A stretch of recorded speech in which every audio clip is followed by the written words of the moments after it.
আমরা দীর্ঘদিন পর্যন্ত বিভিন্ন মানুষকে ক্ষমতা নিয়েছিলাম, ওরা আমাদেরকে ভালো রেজাল্ট দিতে পারে নাই।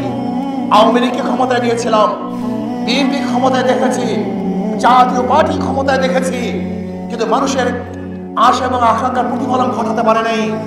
আমি অনুরোধ করবো, একটা বারে যদি ইসলামকে ক্ষমতায় নেন, একটা বারে যদি ইসলামকে ক্ষমতায় নেন, ইসলাম দুনিয়াতে ফেল করার জন্য আসে না, পাস করার জন্য আসছে। ইসলাম ফেল করে দ্বিতীয়বার পরীক্ষা দেওয়ার জন্যই আসবো না, আর কোনোদিন ভোট চাওয়ার জন্য আসবো না। ওদের সব জায়গায় ধোঁকা।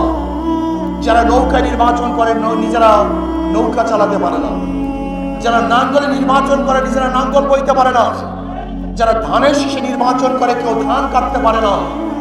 সমস্ত মার্কাগুলি গরিবদের, নৌকা প্রতীক গরিবদের, নাঙ্গল প্রতীক গরিবদের, ধানের শীষ গরিবদের, অথচ যারা নির্বাচন করে একজনও গরিব না।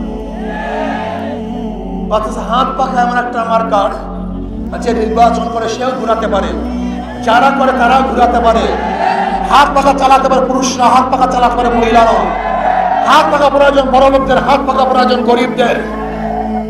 আপনি কি জানেন কারেন্ট ফেল করে, হাত পাখা ফেল করে না? হাত পাখা প্রয়োজন মুসলমানদের, হাত পাখা প্রয়োজন হিন্দু বৌদ্ধ খ্রিস্টানদের। আমি বিশ্বাস করি কাউর মার্কা ঘুমের সময় বুকের উপরে থাকে না, নাঙ্গল বুকের উপরে থাকে না, ধানের শীষ ঘুমের সময় বুকের উপর থাকে না, নৌকা বুকের উপর থাকে না। একটা প্রতীক ঘুমের সময় বুকের উপর থাকে, কলিজার উপরে থাকে, সেই প্রতীক কেন? হাত পাখা। আমি বিশ্বাস করি হাত পাখা যদি বিজয় হয়, এই জনগণ বিজয় হবে। হাত পাখা বিজয় হয়, এই দেশ বিজয় হবে। হাত পাখা বিজয় হয়, গোটা ইসলামী শক্তি বিজয় হবে, মানবতা বিজয় হবে, এই দেশ মুক্তি হবে, শান্তি পাবে, প্রত্যেকের অধিকার বাস্তবায়ন হবে। কাজে আসুন, সব মার্কা দেখা শেষ, হাত পাখার বাংলাদেশ।